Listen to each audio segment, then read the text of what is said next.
kita mulai aja materi hari ini tentang pemodelan ya.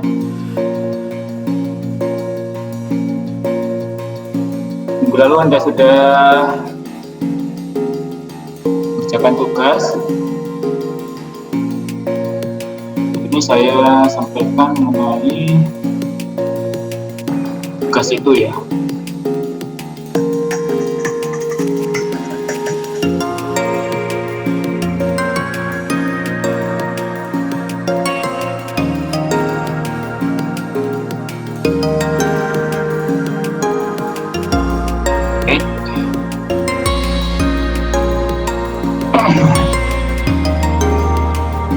Sebelumnya saya mohon maaf nih, saya nggak bisa mungkin wajahnya karena kameranya tetap masih error ya, tadi nggak nyangkut dengan Google Meet ya. Tapi tanpa mengurangi perkuliahan hari ini, insya Allah wajah saya ini sudah bisa dilihat ya. Penting ada gerak-gerakan suara gitu ya. Layar di sana sudah muncul ya? Bisa dilihat ya? Oke. Hari ini kita bahas mengenai model dan pemodelan atau pemodelan basis data dengan IR ya. Saya sudah koreksi apa yang sudah Anda kerjakan, maaf ya. Cuma ya apa namanya, kembar semua ya, 90% kembar. Copy paste ya, copy paste dari temannya, diubah namanya, nggak ada yang beda. Dan kalau satu salah ya salah semua biasanya gitu ya. Karena itu Anda kayaknya nggak nyimak. Nggak nyimak.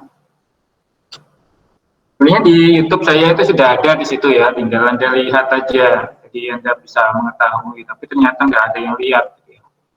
Jadi ya begitulah. Kalau nggak melihat ya salah ya. Jadi kita bahas mengenai pemodelan itu model apa, konseptual, logikal, dan fisikal. Ini penting ya.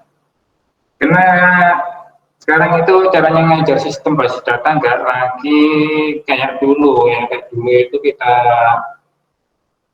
bahasnya itu teknikal ya. Teknikal yang apa namanya, membuat atribut, membuat tuple gitu ya. Apa itu atribut, apa itu tuple gitu ya. Apa itu record gitu, kita nggak tahu. Nah itu Anda bisa baca sekilas itu sudah ngerti. Tapi yang penting di sini itu bagaimana kita menerapkan dunia nyata ya, fakta yang ada di depan kita dengan sistem yang akan kita buat ya. Ini suara saya agak ketangkap jelas ya. Jadi ketika kita akan membuat basis data, itu kita melihat fakta di luar. Fakta di luar seperti apa, sehingga kita bisa melukis dalam bentuk basis data. Sehingga kita bisa mengimplementasikan ya ke dalam basis data. Itulah kenapa kita butuh pemodelan. Kita modelkan dulu, apa sih, kayak apa sih, ya, kita gambarkan dulu. Nah, untuk menggambar ini kan ada istilah-istilah tadi yang disebut konseptual, logikal, dan fisikal, itu ya. Jadi itu saya berharap Anda membacanya. Jadi kalau ngumpulin tugas itu baca dulu ya. Saya khawatir itu literasi mahasiswa itu kurang. Asal ngerjain tugas kemudian dikumpul juga. Jadi ya prihatin juga seperti mahasiswa sekarang ini ya, itu namanya reaktif gitu ya. Kalau nggak tahu permasalahannya malah itu kembali ke situ ya. Udah, itu yang mudah dihasut, udah. kita biasakan untuk mempelajari lebih dulu hal-hal itu ya sebelum kita melakukan tindakan. Baik, kembali ke sini ya. Tujuan kita belajar pemodelan ini agar Anda kalau diberi requirement, apa itu requirement? Atau kebutuhan persyaratan ya, basis data, apakah Anda bisa membuat modelnya, itu ya. Itu yang saya jelaskan tadi di awal. Jadi kalau kita mau bikin basis data, kita lihat dulu dunia faktanya seperti apa, gitu ya.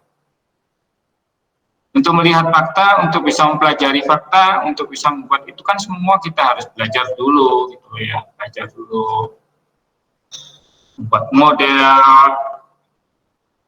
sehingga kita bisa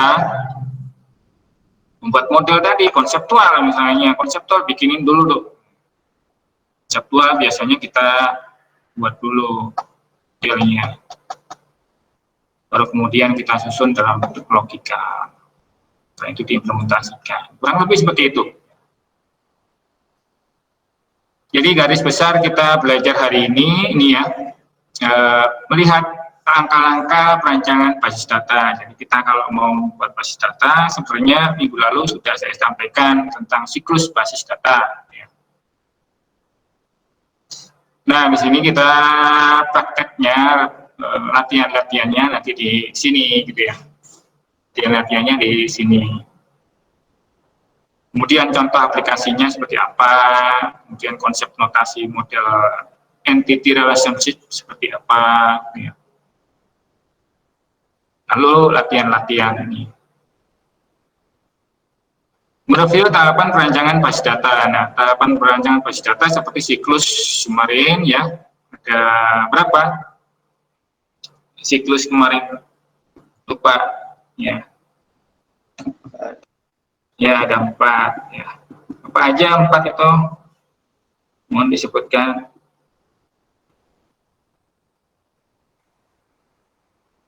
4, ayo. Pertama ngapain?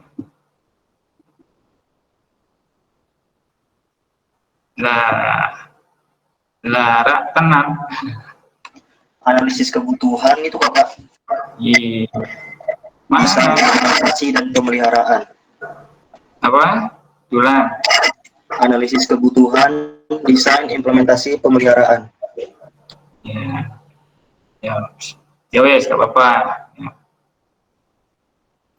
Jadi digali dulu datanya, kebutuhannya seperti apa, gitu kan ya. Kemudian dianalisis, diimplementasi, kemudian dipelihara. Tapi kan di balik itu kan banyak langkah di dalamnya. Ya. Misalnya saat implementasi kita buat dulu konseptualnya, gitu ya. Konseptualnya seperti apa. Terus muter terus, namanya siklus ya. Nanti muter-muter sampai apa namanya basis datanya sempurna. Nah, di sini kita membuat langkah-langkah tegas nih. Langkah-langkah tegasnya kurang lebih sama seperti teori kemarin ya.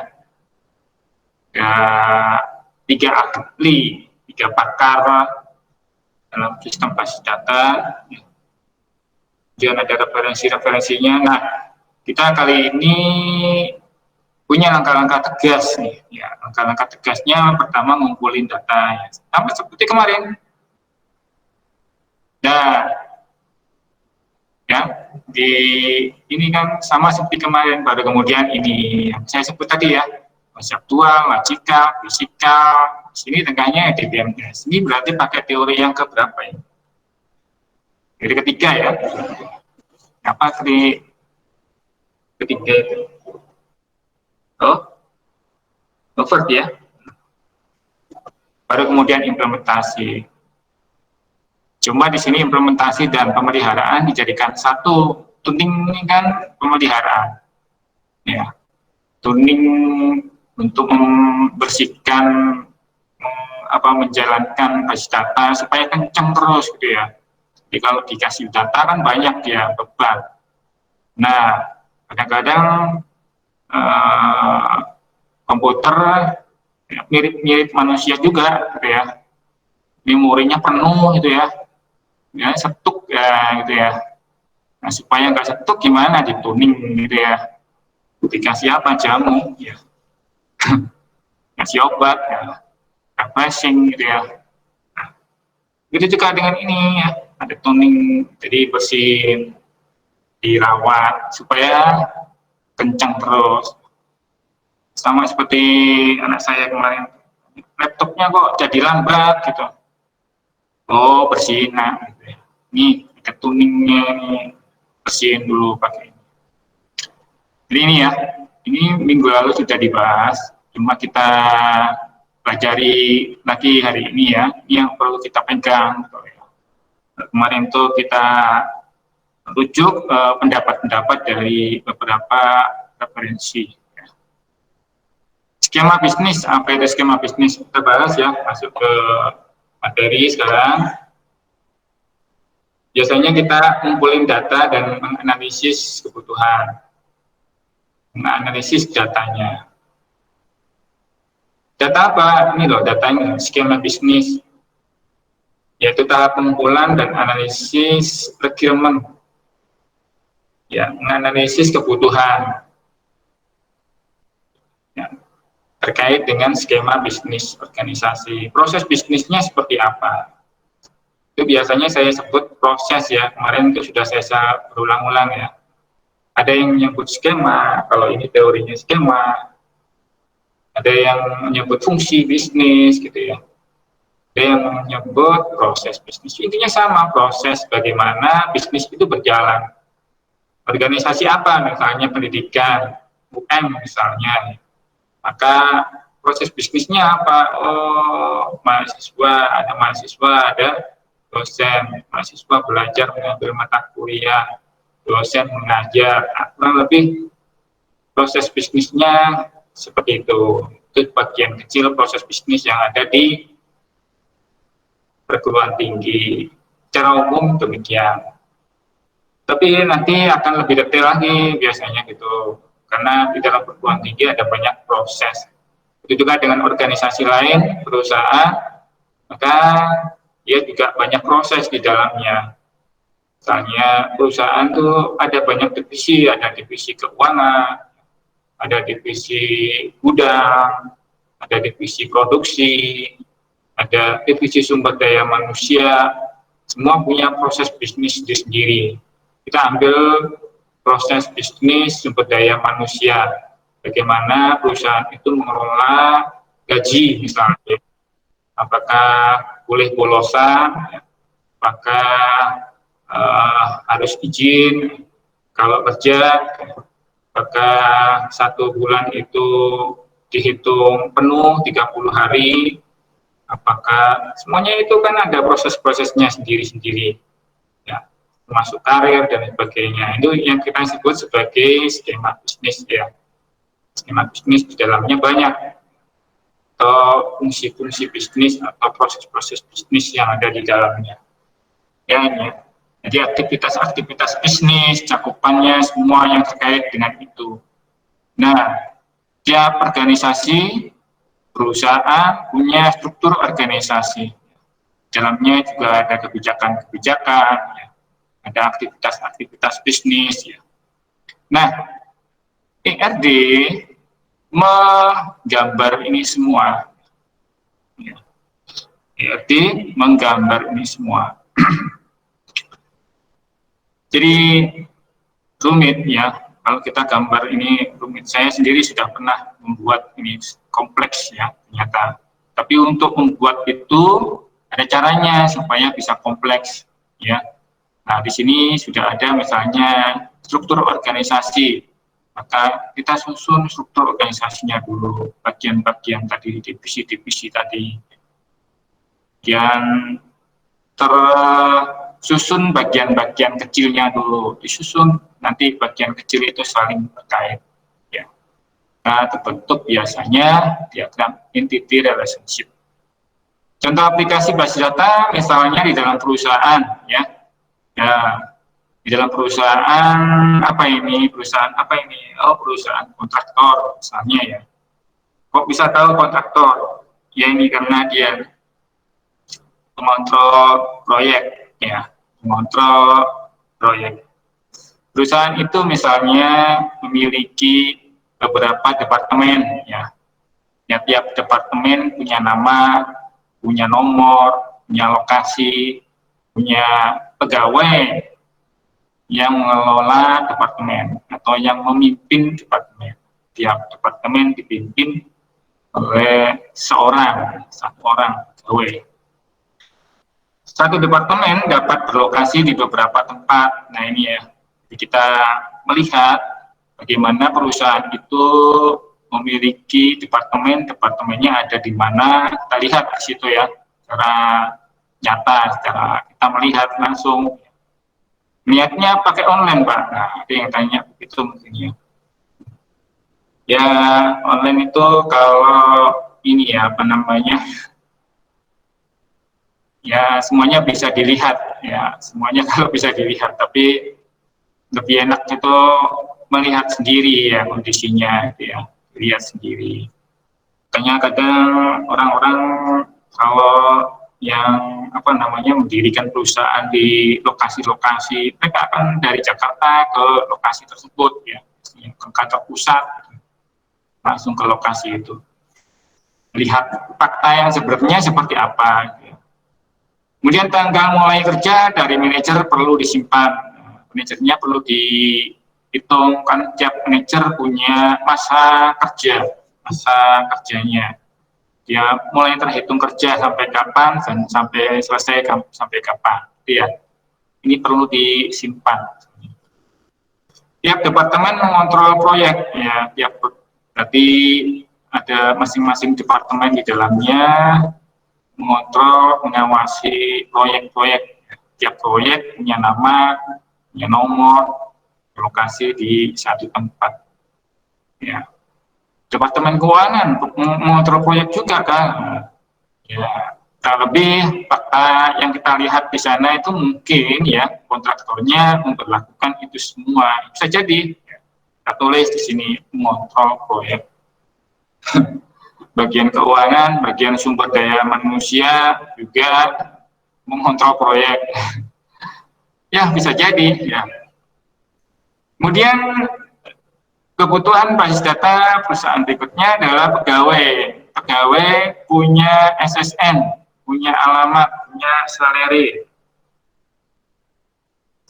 honor, kemudian punya jenis kelamin, kapan lahir. Ya, pegawai bekerja pada satu departemen, tapi dapat terlibat pada beberapa proyek. Misalnya, Pak Subur ini ada di Fakultas Ilmu Komputer, misalnya. Tapi kadang terlibat pada beberapa proyek di FEB misalnya, proyek untuk mengajar, gitu ya. Maka Pak Subur bisa mengajar di FEB misalnya. Untuk proyek-proyek universitas misalnya pengabdian masyarakat, saya juga bisa terlibat di dalamnya.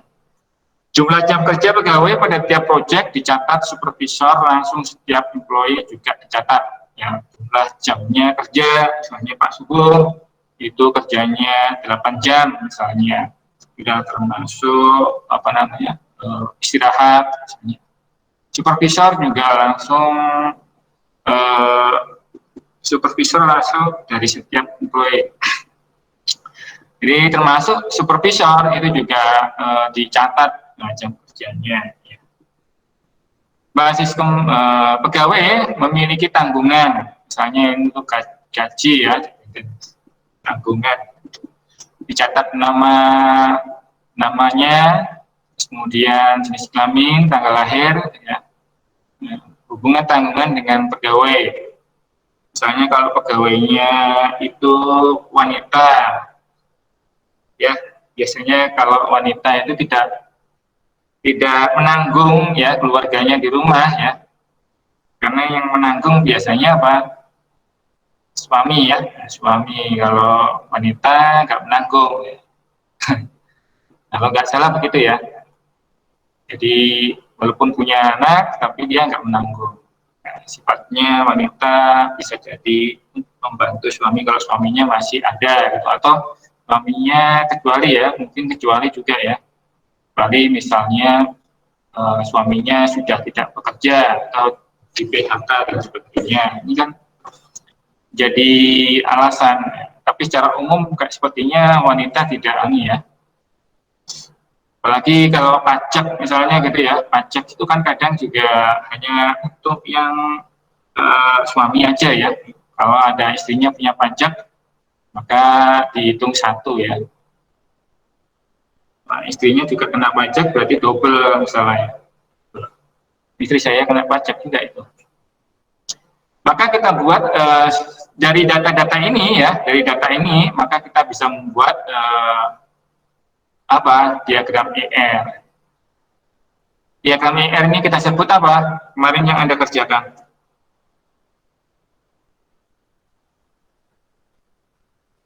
Kita sebut apa? Model apa?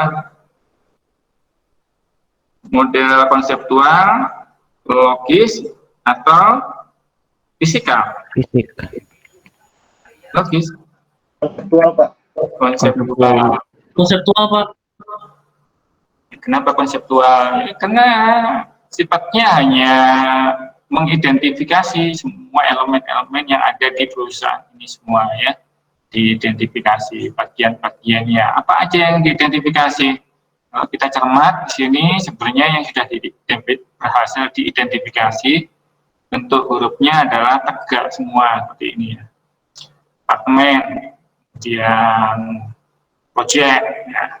Kemudian pegawai, SSN, employee, project, apalagi dependence, ya. Nah ini ya, muncul kan employee, departemen, dependence, nah ini project. Ya.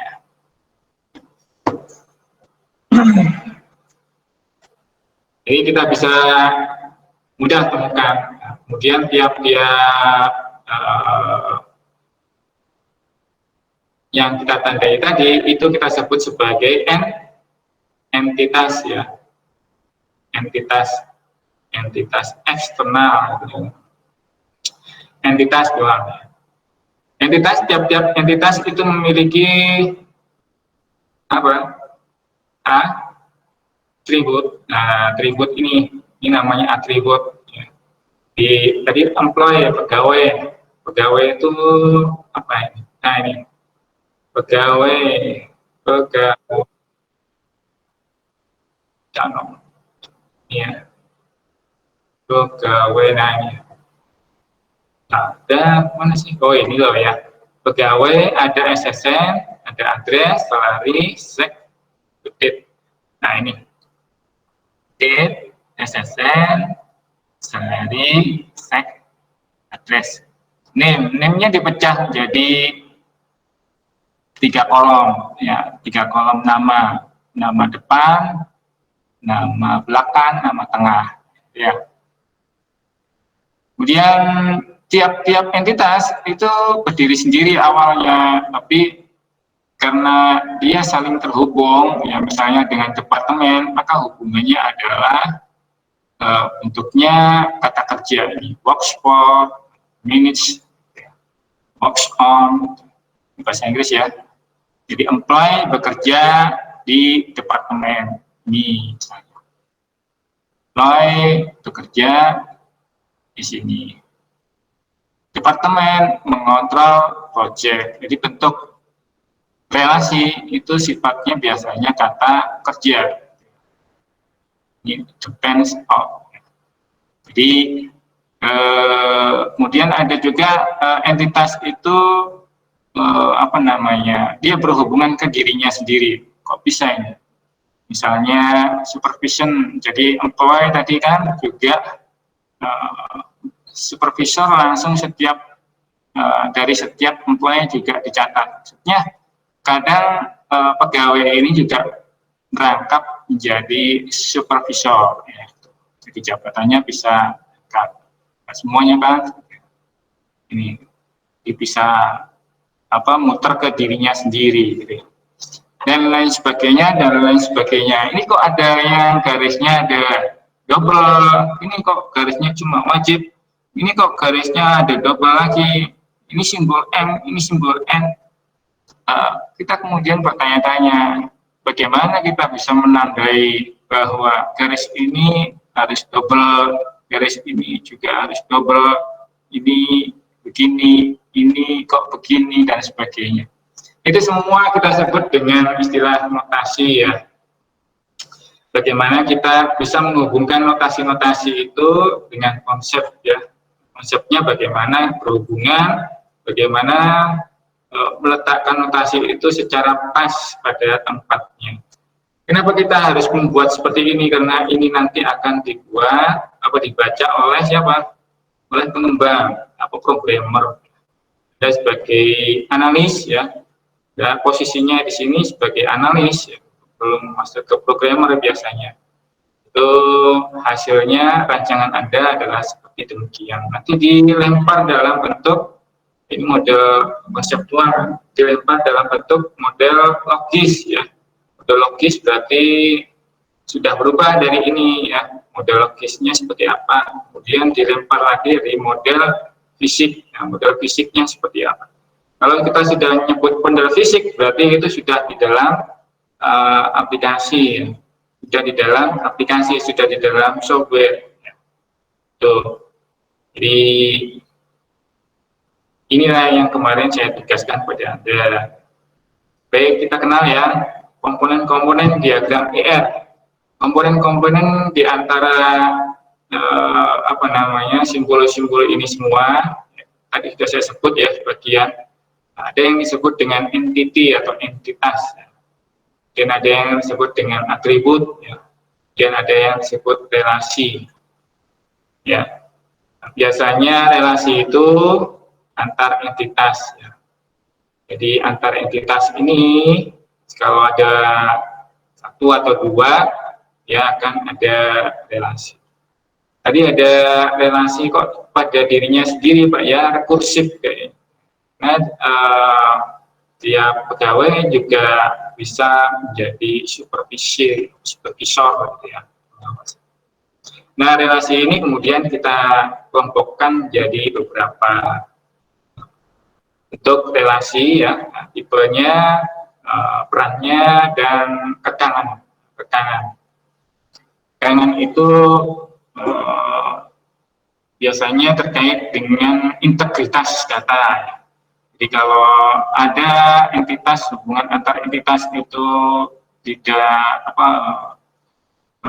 tidak sesuai dengan prinsip-prinsip integritas, maka datanya tidak bisa disimpan, gitu ya. Misalnya gitu. Contoh nih, misal hari ini kuliah sistem basis data, misalnya. Maka hanya mahasiswa yang mengikuti mata kuliah ini saja ya muncul namanya di presensi gitu. Tapi selain itu tidak bisa.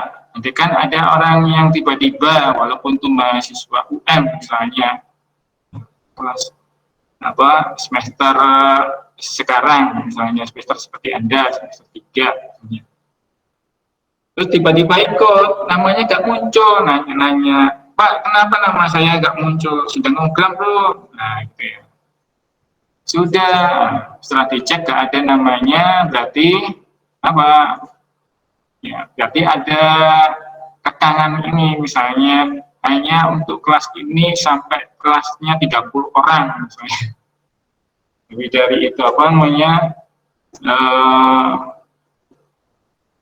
biasanya sih kekangan itu jika tidak ada, berarti dia nggak bisa masuk di situ gitu ya.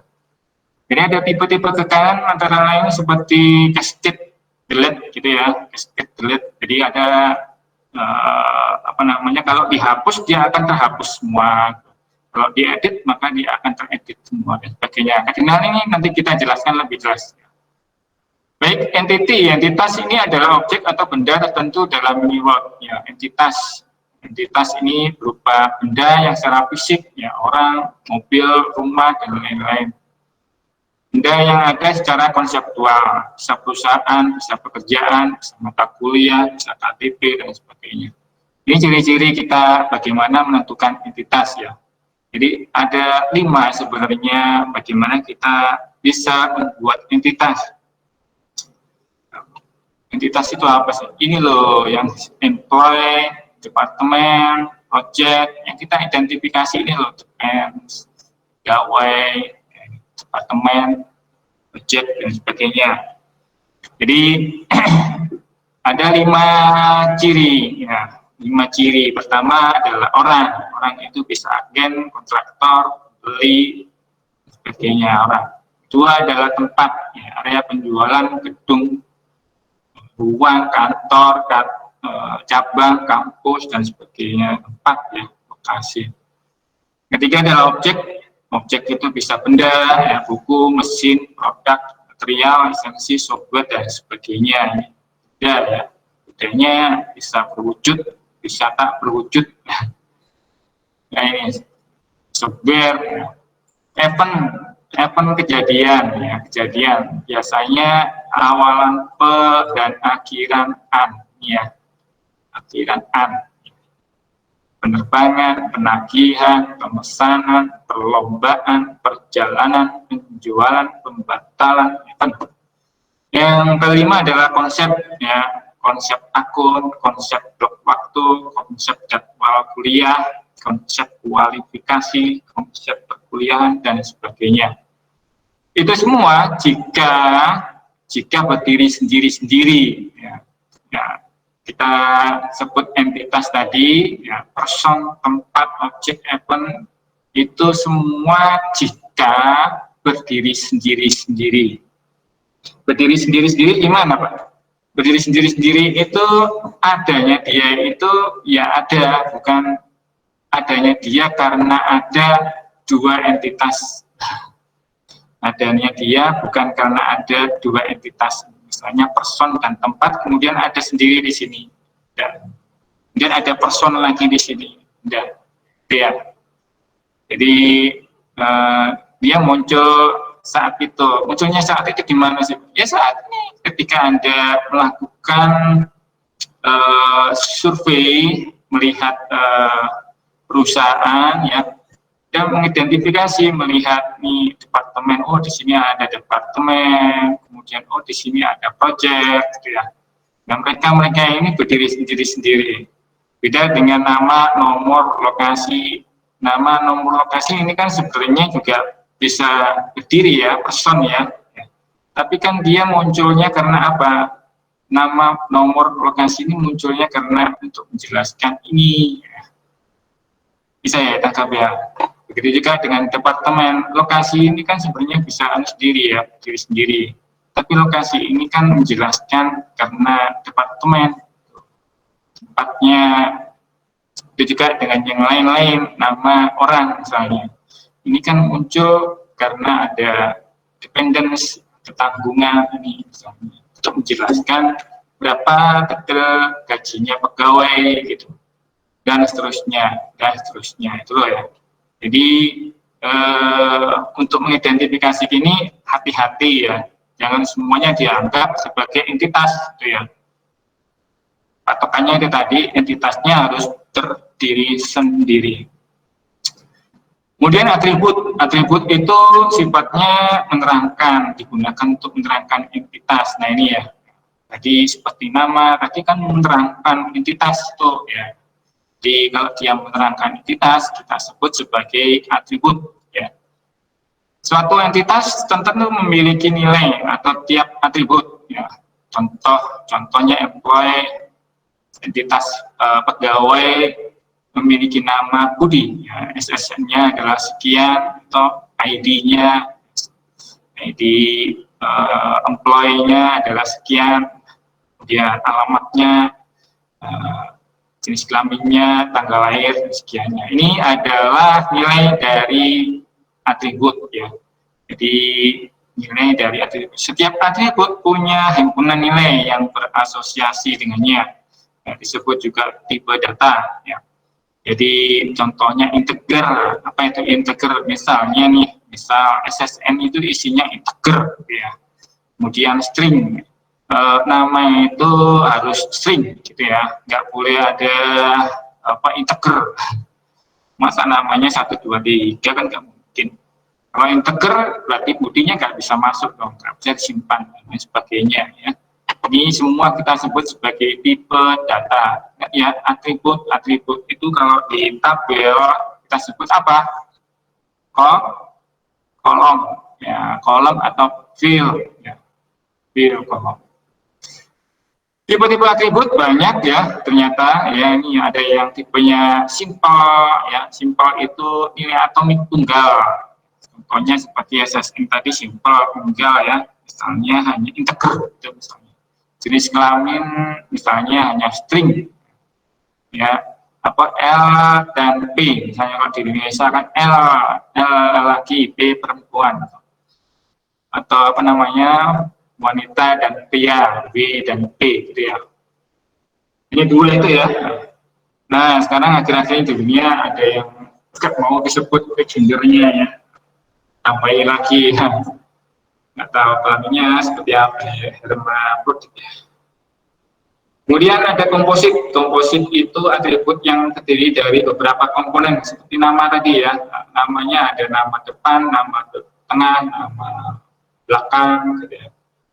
Jadi atribut komposit, kalanya dia dibuat tabel sendiri ya, tabel sendiri. Jadi misalnya nama depan, ya satu perusahaan itu ada yang namanya sama, misalnya perusahaan besar gitu ya, namanya pegawainya ada 1000, tapi yang 100 itu namanya Budi semua ya. Budi, ya, ada yang Budi Sulaksono, ada Budi Sudarsono, ada Budi Setiawan, ada Irawan Budi dan sebagainya, Budinya banyak gitu ya. Nah, bisa jadi first name ini hanya satu Budi gitu ya, tapi bisa digunakan oleh banyak orang. Middle name juga demikian. Nah, ini biasanya digunakan untuk HP ya. HP Anda itu ada kolomnya ini ya, nama depan, nama tengah, nama belakang ya. Dia apa namanya kontak ya, simpan gitu ya. Nah tujuannya sekarang digunakan itu untuk apa ya? Ada terbesit nggak? Ngapain sih ini? Aku simpan namanya kok masih ada nama depan, nama belakang? Ayo.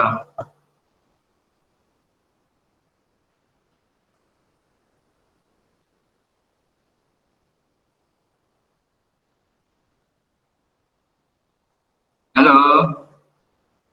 Halo, halo. Jangan jauh. Ya. Untuk apa Mas? Untuk itu semua Mas. Kenapa namanya kok dipisah-pisah ya? Untuk membedakan Pak. Kan nggak beda sudah, namanya Budi ada 100 tadi. Dari 100 jadi cuma 1 aja. Ya. Itu apa ya? Jadi tujuan basis data tidak hanya sekedar untuk mengelola itu saja, mengelola data, tapi juga untuk efisiensi. Efisiensi misalnya untuk indexing gitu ya. Jadi kalau Anda mau mencari namanya itu apa HP-mu nggak lemot gitu ya. Banyak kan yang sudah kita simpan nama-namanya, nah ada ribuan, kadang kita nggak terasa, tersimpan ribuan ya. Kayak punya saya ini ribuan. Itu makanya Anda jangan heran kalau banyak SMS itu saya nggak reply. banyak, kemudian kok bisa banyak Pak? Bila datanya mahasiswa kampus ada semua di HP saya, kok bisa masuk? Nah itu kan karena ini bikin apa namanya kelas daring ini kan ada akun Anda kan ya, ikut classroom kan, nah, ini masuk otomatis di situ semua, itu terekam semua. Nah itu ya banyak sekali. Nah supaya tidak lemot gimana? Nah, Itu tadi pakai itu ya, indexing. Ya, ini jadi tujuannya adalah bukan hanya sekedar untuk nyimpen saja basis data itu, tapi juga untuk indexing. Makanya di dalam software ya, itu juga ada di situ indexingnya. Ya. Kemudian bagaimana supaya mengatur itu semua. Jadi itu ya juga untuk memori juga efisiensi. Memorinya bisa bekerja dengan cepat. Komposisi dapat berupa hierarki di mana komponen atribut juga merupakan komponen komposit atribut. Jadi komposisi hierarki, ya hierarki yang tadi ya hierarkinya itu juga ada atribut komposit di dalamnya. Jadi mengatur itu semua, jadi supaya sistem itu bisa bekerja ringan. Kalau Anda mungkin belum menjadi developer atau pengembang perangkat lunak yang berkaitan dengan data-data yang banyak, gitu ya, Anda mungkin belum bisa merasakan ya, kerja komputer, gitu ya. Jadi lambat laun nanti kan ke depan, ketika Anda bersentuhan dengan banyak data, maka Anda akan mulai berpikir bagaimana supaya komputer itu tetap bekerja normal, gitu ya. Multivalue, sebuah entitas dapat memiliki beberapa nilai, contoh warna sebuah mobil, gelar dari pegawai, menyatakan dalam warna, gelar, dan sebagainya diikuti dengan kurung perawal. Ya. Ini untuk beberapa software tertentu kadang diberi sini. Kadang kalau kita mempelajari mengenai struktur data, sebuah data, ya, itu ada istilahnya kamus data. Dalam kamus data itu ada struktur data. Nah, itu simbol-simbol seperti ini dipakai, gitu ya. Simbol-simbol seperti ini ditulis biasa, begitu ya. Tujuannya untuk apa? Nah, namanya kamus ya, tentu saja ada saja yang membaca. Gitu ya. Siapa yang membaca? Membaca ya pengembang itu sendiri, juga klien. Jadi ini semua adalah bahasa-bahasa kita secara teknis ya, bahasa dalam penyusunan sistem basis data. Kemudian tipe-tipe atribut komposit multivalue dibuat tersarang atau nested ya, seperti ini ya. Ini lebih struktur data. Kayak ini tambah sulit ya, tambah sulit. Tipe-tipe atribut berikutnya adalah store dan derived. Store itu regular, kalau derived atribut yang diturunkan, namanya derivasi ya, turunan. Misalnya tanggal lahir, dia adalah store. Kalau umur, maka dia ngitung tanggal lahir kan. Nah ini derived berarti dia langsung hitung sendiri. Yang kita mikir, kok langsung muncul umur kita ya. Kita masukkan tanggal, kok bisa langsung muncul. Nah ini ya, kita sebut sebagai derived atribut ya. Yang hitung sendiri programnya, software-nya itu. Kemudian tipe-tipe atribut lainnya misalnya null, ya ini null ya. Null itu kosong, nothing, ada apa-apanya, bukan nol ya, bukan spasi kosong, bukan. Ya. Di beda ya, spasi kosong, kalau spasi kosong itu masih ada nilainya, ya. Bukan nol juga, di nothing nggak ada. Jadi kalau di software biasanya juga muncul atribut null, walaupun kita berikan tipe datanya bukan angka, gitu ya, muncul atribut nol kosong. Mengapa atribut dapat nilai nol? Karena ini pertama not applicable. Misalnya pasangan untuk orang yang belum menikah, ya. Belum menikah maka kosong kan, belum menikah. Unknown tidak dikenal ya, missing misalnya nilainya ada tapi belum diketahui, kemudian dibiarkan kosong. Jadi kalau kita simpan misalnya nanti khawatir keliru sebagainya ya. Misalnya tinggi badan seseorang, not known tadi juga sama ya, tidak diketahui apakah nilai itu ada atau tidak. Misalnya nomor telepon rumah, gitu ya. Jadi kalau kita mau mengisi data gitu ya, ada isian nomor telepon gitu. Nah itu kadang kalau kita nggak punya nomor telepon rumah ya kita biarkan kosong gitu ya, biarkan kosong, dan sistem membolehkan untuk menyimpan misalnya gitu ya. Kita now kita bisa set gitu. Kemudian contoh entitas beserta nilai atribut lainnya. Contoh entitas employee, gitu, E1 ini employee. Itu terdiri dari beberapa atribut, misalnya nama, alamat, umur, dan nomor telepon. Gitu ya. Kemudian ada entitas company, perusahaan.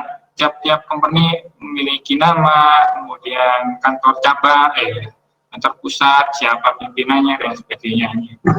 Ini kita sebut sebagai entitas beserta atributnya. Jadi kalau kita implementasikan, ada entitas untuk tabel, ada 3 kolom, 4 kolom.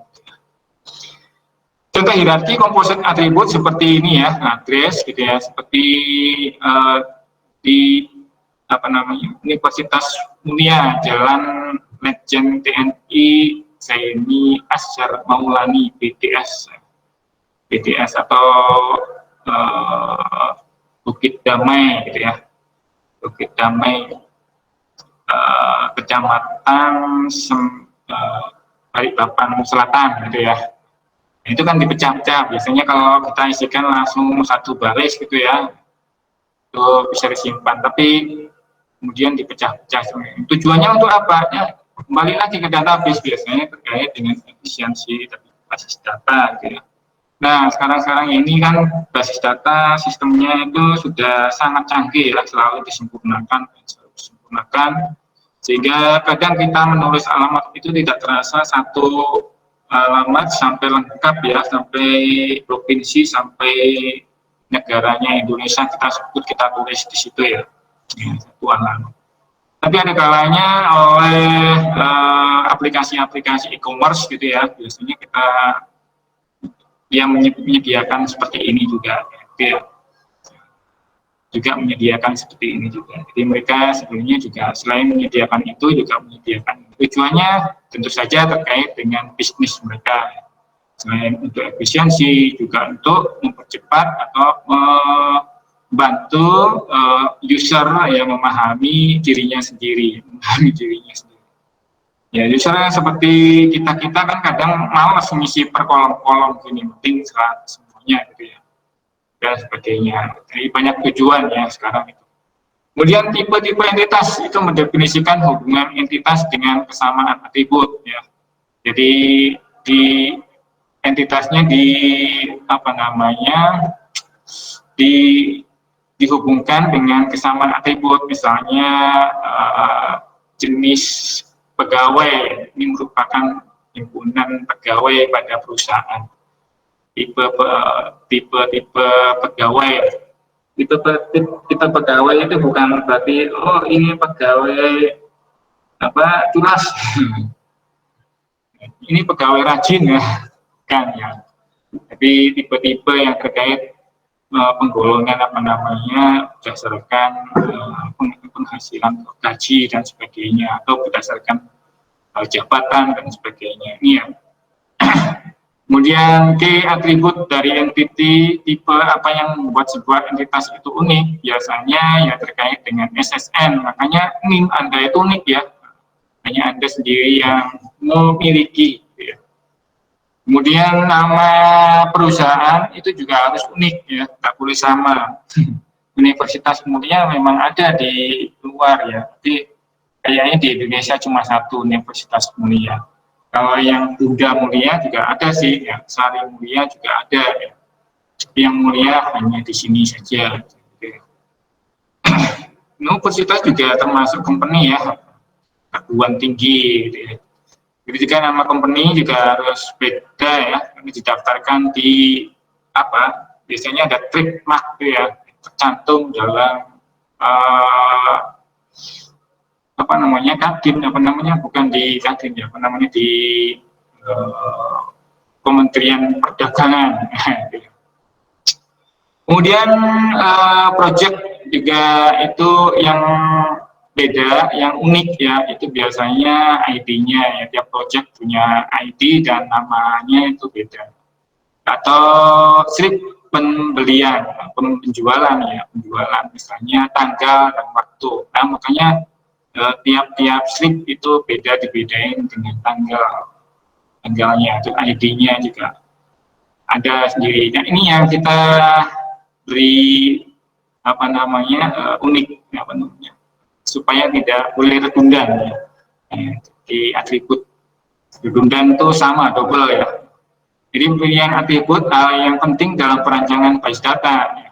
Kadang tiap-tiap entitas itu memiliki key atribut ini ya. Memengaruhi validitas, integritas data dan kinerja basis data itu sendiri ya. Jadi makin banyak artinya. Biasanya satu aja ya, tergantung dari yang kita akan buat. Jadi biasanya entitas itu memiliki satu, sedangkan yang lebih dari satu itu biasanya bentuknya relasi. Dengan mendeklarasikan atribut sebagai key, maka mendeklarasikan duplikat ya. Oh, materinya masih banyak ya, ini baru kok saya ngomong sebentar ini ya, sebentar ya. Baru separuh ini ya. Masih ada lagi waktunya untuk pertemuan berikutnya ya. Jadi saya share ke tempat Anda, ke classroom, nanti tolong dibaca dulu ya.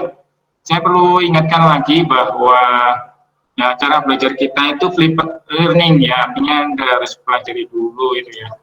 Jadi dulu dibaca, jangan main copy paste ya. Ingat ya, saya sudah sampaikan di awal ya, termasuk tugas-tugas itu ya. Tugas itu untuk diri Anda sendiri, bukan untuk saya. Apalagi tugasmu itu kamu sebut tugasnya Pak Subur lain. Saya tidak ngerjain tugasmu ya. Ya tugasmu itu adalah untuk dirimu sendiri. Artinya supaya kamu itu belajar, baca ya. Dibaca dulu, flip itu artinya ya, dibaca dulu lah, gitu loh ya. Jangan main asal copy paste kemudian tempel gitu ya.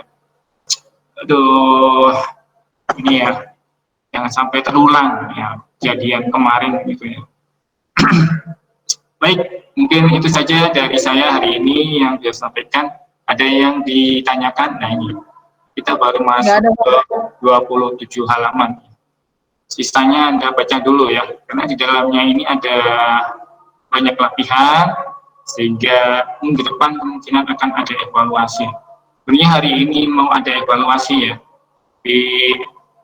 Oke deh, kita bahas dulu tentang notasi ini. Mungkin itu saja dari saya. Ada yang tadi sudah ditanyain ya? Nggak ada Pak, udah nggak ada ya. Baik, kalau tidak ada pertanyaan hari ini dari saya, kurang lebihnya mohon maaf. Sampai ketemu insya Allah minggu depan. Selamat sore. Sore Pak. Sore Pak, terima kasih Pak. Terima kasih, Pak. Sore Pak, terima kasih Pak.